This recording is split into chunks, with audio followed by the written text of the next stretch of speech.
you got to carry the whole thing on your back, you know. What was that experience like? Who directed Ferris Bueller? Horton Foot. No. John Hughes. Hughes. John Hughes. And what was that like? Because I work with Hughes too, bro. Tell me what your Hughes experience was. What did you do? That she's having a baby with Kevin Bacon. Right. Yeah, I had a very small part, but I love working with John. But tell me what yours. John Hughes, that's an example of somebody who's just tuned into your performance. It's so important, you know.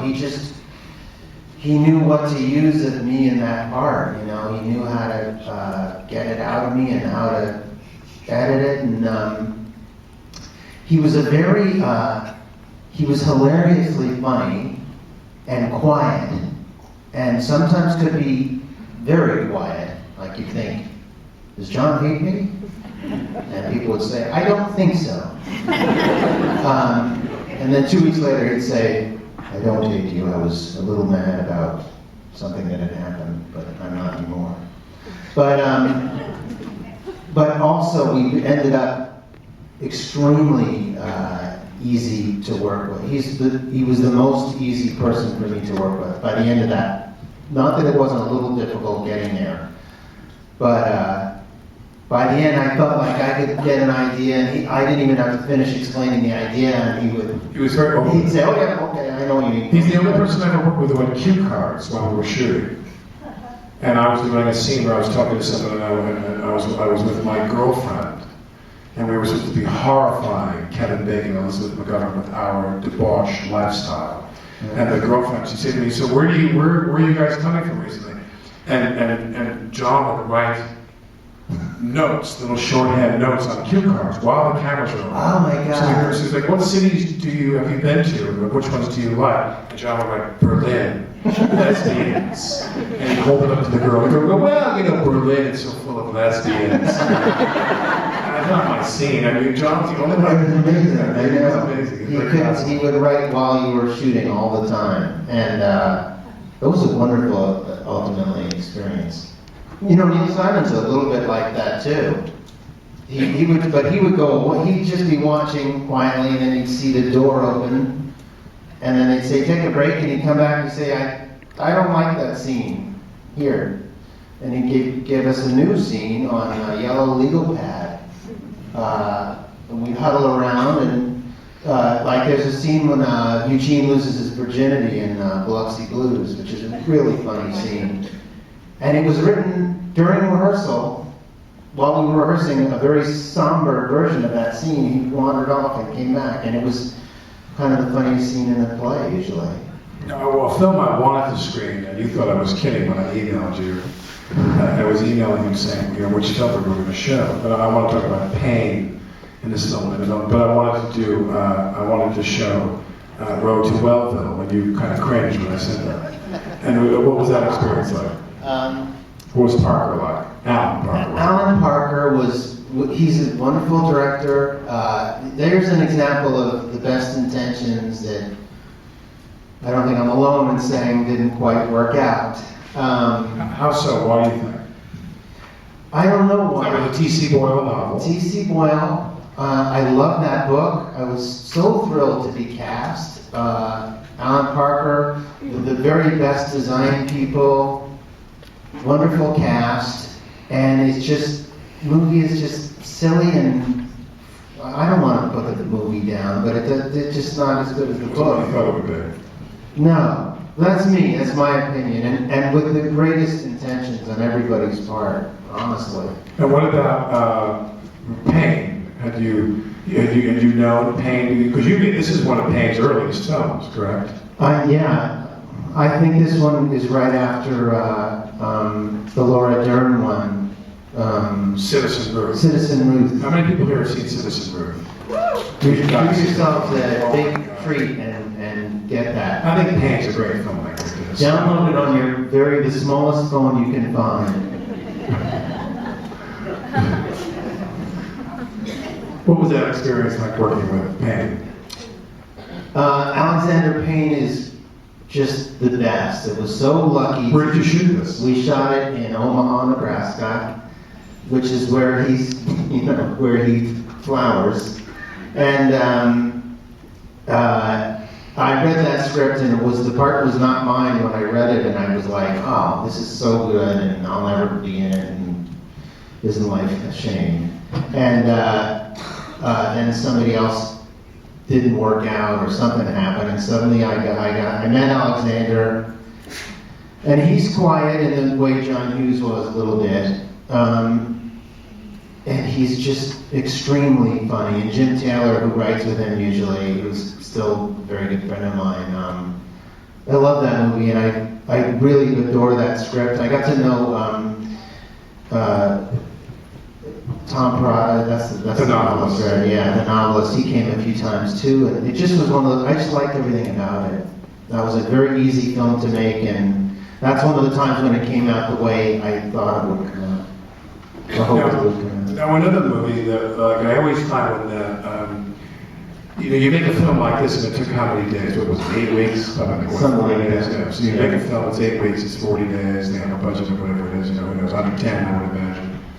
And then you go do something later on where they roll out every piece of machinery they can. You do the Stepford Wives. Yeah. And I remember when that film was coming out, because I thought there's so many great films, or interesting films, that don't really belong over the line of they're so classic you can't remake them. Yeah. And without naming names, there's movies that have been remade in the last 20 years that I thought it was unfortunate that they tried to do what they shouldn't have touched that film. Right. But then there's other films of which I have a list of them in my mind. All of them I'm too old to be in now, but they could be remade. And that was one of them. I was very, very eager to see that. Very eager to see that film. What was that like? Well, it was very complex, as they say. I mean, it was big budget. Big budget, maybe too big in a way, and the best cast you could possibly imagine, and Scott Rudin. I mean, everybody was the top of the line, and it's just something about maybe that it wasn't sure how to make a comedy out of that story, because when you come right down to it, they're killing their wives and replacing them with robots. Right. So that might be funny to some people, but it wasn't an easy. I don't know why it didn't work. You tell me. Well, don't really know. I'm very sensitive. But I mean, it's like I saw Glenn Gary in the original production on Broadway, and I've seen subsequent productions of it. And then in the most recent production I saw with Alan Alda and Lee Everett, I mean, I couldn't believe how much people laughed. Yeah. They were just laughing at what I remember kind of sitting there getting really uncomfortable because I thought, what's funny? This is like Miller to me. I mean, this is a very searing thing. Right. And when that film came out, I thought, this is supposed to be a psychological thriller. And it was Frank Oz. Yeah. I mean, I said he's making it into a comedy about. Yeah, I guess I wasn't quite sure which way to go. How to do it. Yeah, a scary comedy is an unusual thing, which he was aware of, and I think it does exist. I think, Abbott and Costello and Frankenstein. Meet the Mummy comes to mind, yeah. we both like the movie a lot. Yeah. What are you doing? Go back in there and wait. Of course he's not moving. The mummy begins to move, and you haven't seen it. Do see it. Poor Costello keeps being alone, and the monster comes to life. We could go on. What are you doing? Of course he's not moving. Wait here, I'll be right back. Now you and I made a movie together. Yes. And I thought that was a really, really funny script. It was a very funny script. This is a great example. They give you a script, and that script was funny. Hilariously funny. He's like the highest paid writer in... Jeff Nathanson, who wrote, this is his directorial debut. Yes. And I think, and I'll say this, and I'll spare you the having to do it, that he was a good example. Like Hughes was a writer, and Hughes would say, not interminably, but every now and then he would say, we would be shooting the scene, if he didn't think it was working, he would say, who wrote this shit? And he would be very self-deprecating about it. Right. Whereas Nathanson, to me, was like other people where that needed to be cut, I think a bit. Maybe, yeah. The film needed to be cut down. Yeah, it was very funny. It was funny. I didn't think the film was funny. He wrote Tower Heist that I did. It's coming out soon too. So I've been in touch with Jeff lately, saying, you know, give me more jokes, Jeff. Right. I'll give you $10. I'll give you $10. There's a lot. That's a big movie, Tower Heist. Tower Heist is a very It's a huge cast. It's Ben. It's Eddie Murphy. It's a lot of famous people. Yes. How was that experience? Oh, Brett Ratner's the director, right? Let's hear about Brett Ratner. All right, sir. Brett Ratner was great. It's you know, this is one of those big monstrous movies that was actually, honestly, was fun to shoot because Casey Affleck and well, it's a kind of a gang. And we all were friends, so we had a lot of time to kill, and we enjoyed our little selves, truthfully. And Brett is a very big personality, for those of you who haven't worked with him. But he's very smart, ultimately, and will not quit until he has what he wants, maybe 5 times. He's smart in the way it applies to making films. Yes. He's very instinctual. Yeah, you can think, well, this guy's crazy, he's yelling and carrying on and whatever, but then... But the movie's a huge hit. Yes, and it's this, in this case, it's because of him. You know, he's really sharp. He watches that monitor and he will stop at nothing. We're going to have some questions, correct? Do we have mics out there? Why are they leaving? What's wrong? Do we have mics in the house? Are you bored or do you need Yes. to go to the bathroom? Do we have our mic folks? Both? I wanted to ask you, of course, the one, and I don't expect you to perform now, but I want you to, of course, talk about. I'm not going to embarrass Matthew because I hate when people do this to me, but I will say that Matthew does the best Marlon Brando impersonation of anyone, and that comes from someone. But that's the result, obviously, of having made a film with Brando, which not many people in the last 25 years can say. And I want you to talk about that experience. How was making The Freshman? Well, it was amazing. You know, it was just so great to work with him and Andy Bergman. Did you ever work with Andy? No, Bergman? but I would love to work with him. The guy is hilarious, and from the time, you know, nobody ever really thought Marlon would show up. At least I didn't, you know. They were like, yeah, no, he's really doing it, and I was like, really? And he said, yeah. And then we got to rehearsal one day, and he wasn't there, and we started rehearsing. Like, he's on his way, and I was like, yeah, he's on his way, whatever. And not that late, there's a knock on the door, so we thought, that might be Marlon Brando, probably not. And opened the door, and he was on his knees, apologizing that he was late. So he came in on his knees to say he was sorry. And he was in, I think, this might be a hallucination, but a velour sweatsuit and sunglasses. Possibly even a cowboy hat.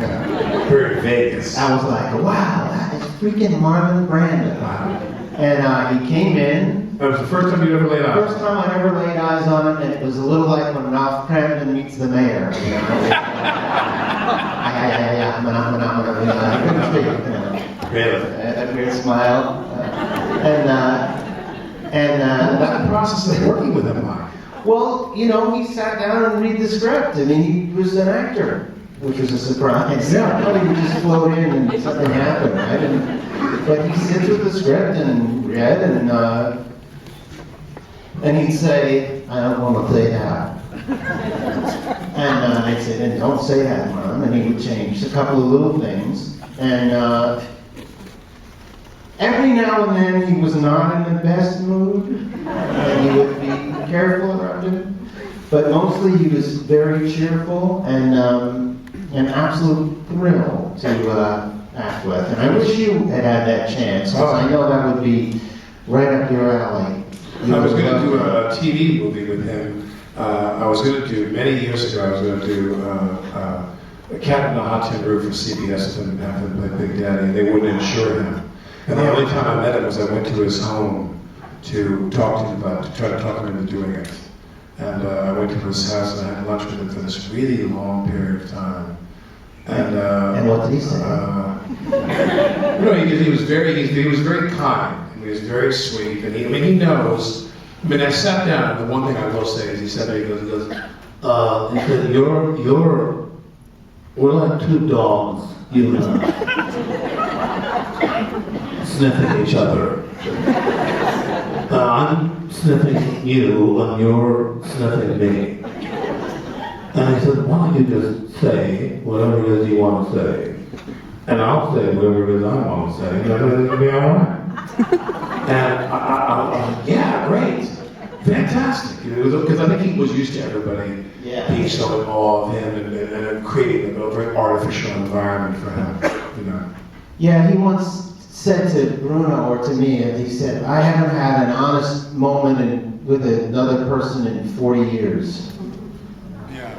Because he felt that everybody treated him like Marlon Brando. Yeah, I mean, I really kind of got that from him because he said to me, we talked about the streetcar, and I said I had done the play in '92, and he said, yeah, I heard you were very funny. He said, my friends that saw the show said you were very funny, and he said, I wish I worked on that more on the character to make it more funny. And I said, well, it still worked out quite well for you, though, wouldn't you say? I said it went very well.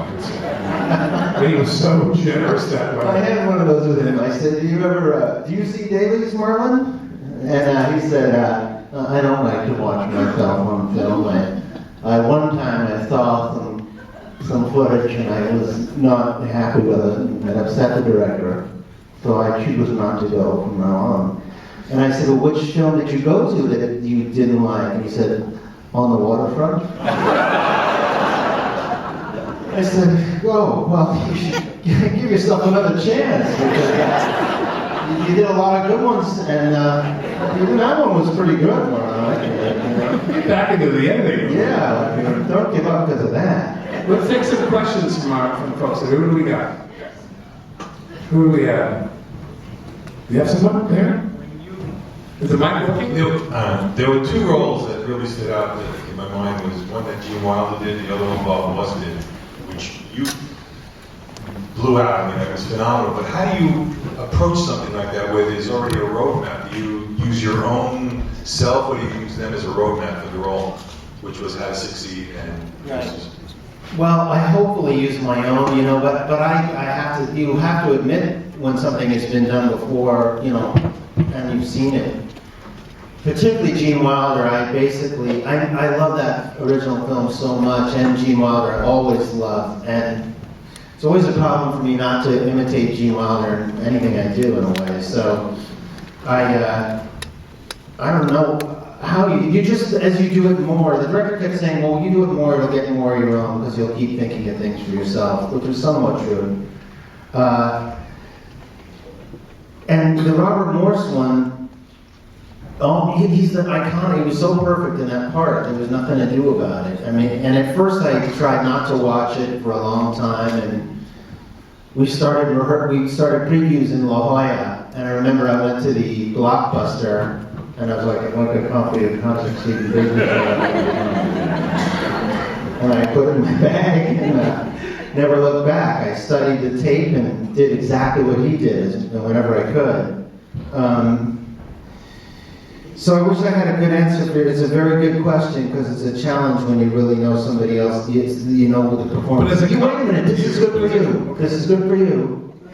I'll be the judge. Maybe you were going to say something already. I want to say, to wrap up what you said, is that one thing in my opinion that I love about you is that like Morse, I mean, if you could do the piece, and technically there might be echoes of someone else, and obviously when you cast a role, people are casting a role within a certain kind of parameter. So all the people that play that role are presumably going to be similar in some way, unless you become gender reverse casting, whatever, or multiracial casting, whatever, racial line casting. I mean, one of the most thrilling things I ever did was the production got canceled. We were going to do a gender reverse production of a Cuckoo's Nest. And I was going to play Nurse Ratched as a man. And all the inmates were going to be women. It was the most thrilling thing I was ever going to do in New York. Sounds like porn. Yeah. Medication time. Medication time. Randall. So, but what I love about you, and I love you maybe can't comment about this, but as clever as you are, as smart as you are, as much as you can really play, and it's really deft, the irony in your voice and in the way you play, there's still a warmth to you in the pieces you do. That without that you're like everybody else. I mean, that's really my opinion. Is what makes you work in house. There's a joy to you, and there's a lightness to you, and a spirit to you. And if that's not there, then it's, I don't want to put anybody else down, then it's that guy. It's not, what makes you great is the technical, and then also you have a kind of a nice, there's a warmth to you inside, whether it's ironic or crazy or horny, because a lot of your characters are very horny characters. They're kind of debauched. Do we have another person to lay there? He had to play Stanley Kowalski, by the way. Excuse me. Okay. Mr. Baldwin, Yes. I'm sorry to interrupt, but what you just said about Mr. Broderick, about his spirit and kindness, is the reason that I came today. I'm sorry to interrupt and change the subject a bit, but I met Mr. Broderick and Miss Parker about 20 years ago at the Naked Angels, and you were very kind, and I used to live near you in the village. And the reason that I came is that you are both seemingly good people and truly brilliant actors. And I'm turning to everyone here as a fellow American citizen. As I stand before you now, my name is Deborah Connolly. I'm a very good, honest Irish Catholic woman who is truly telling the truth. I am being, the Patriot Act is being abused by my vicious cousin who works with the terrorist task force and the FBI and an old romance who is an obsessed fireman. I cannot get. I've lost my head. There is a brotherhood of man. I nearly lost my life over this, and when I turned to the FBI 3 weeks ago, I was told to fuck off, you psycho. Because I'm Scarlett O'Hara fighting Irish, and I stood up to the Catholic Church, I stood up to Citigroup. No, hold on. This is getting really good. But let's do this if we can. Please, if you and Mr. Broderick and any attorneys in the audience, I'm in a desperate measure to have to come here today. I can't Okay, we're going to try to get some information from you because I find it. What is it about you and I that these people seek us out? What is it about? They come to me. my life. If you would just take a few moments to listen to me after. Let us deal with the rest of our guests here, and we're going to get some. The gentleman behind you, the big burly gentleman behind you. We'd like to get your information from you right now. You'll notice it by the butterfly note. You're going to get in your. Once you go out with him again, please get write down some stuff. We didn't need to go on the program. We didn't need to go on the program. Who do we have back here? Where? Yes, go ahead. Matthew, could you let us know how you came about meeting your wife? Sure. Right after I'm assassinated.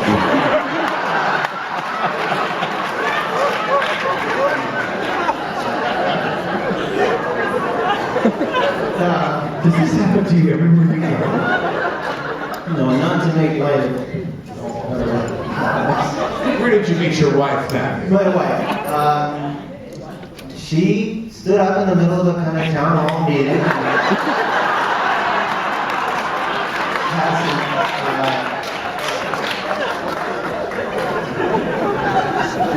Ask for your help.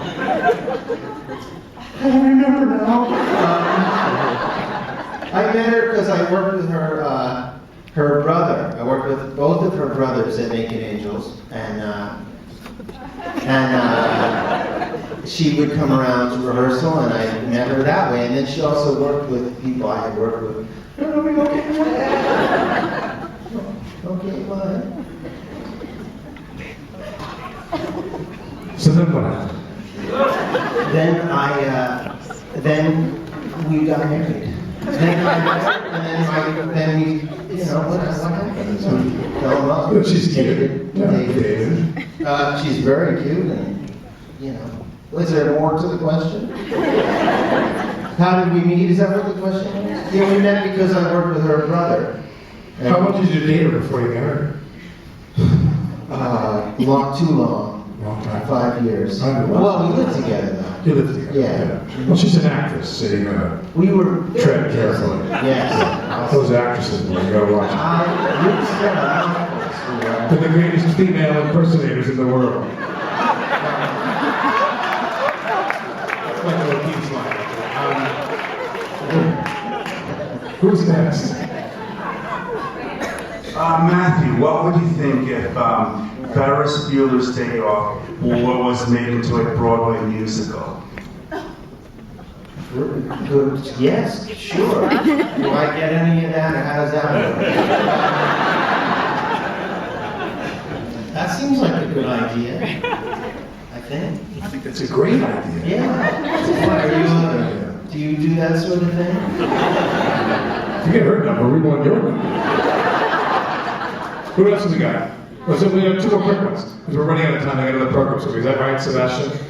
We gotta move. We gotta get someone's going to get her. Hi. That news excellent. Yes. Yes. Go ahead. Hi, my name is Vanessa Bronfman. Nice to kind of meet you both. I just got cast in my first film, and I'm wondering what the most important part of your rehearsal process is when creating a character. Congratulations. Thank you. Maybe why don't you answer that? Both of you. I don't have any Tony Awards. What did you just say? What did you say? What's the most important part of the rehearsal process for Doesn't you? matter.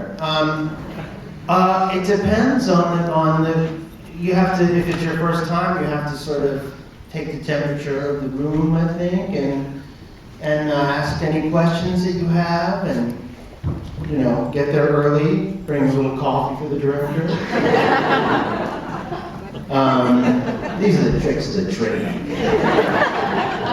I also think that, but I also think that people, one thing I've noticed is that people who, this is going to sound funny, but directors want the thing to go well too. And you can walk into a room, and I've seen this happen before, where the director assumes if you're very self-assured, or you're very accomplished, or you've been around for a while, that you're going to be self-directing. And they wind up putting all their energy into the younger, more, kind of undeveloped people. And the key is to go to the director and say, and you might even be completely insincere and say, I need your help. Because what you're going to do is, because sometimes if you're not the squeaky wheel, and I mean it in a productive way, in a constructive way, you're going to go on stage. I've had this happen where we opened on Broadway, and I was the most under-rehearsed person on the stage. Right. That we would do scenes They were worried about other people. The director was worried about other people. We would run through the first act one day, and they'd say, okay, here's my notes, and I want so-and-so, and so-and-so, and so-and-so to stay after, and we're going to work those scenes. And it was always everybody else, because they assumed you were going to get it together on your own. To tell them you want to run and run and run. And the other thing is give off the book as quick as you can, because nothing happens until you get the line.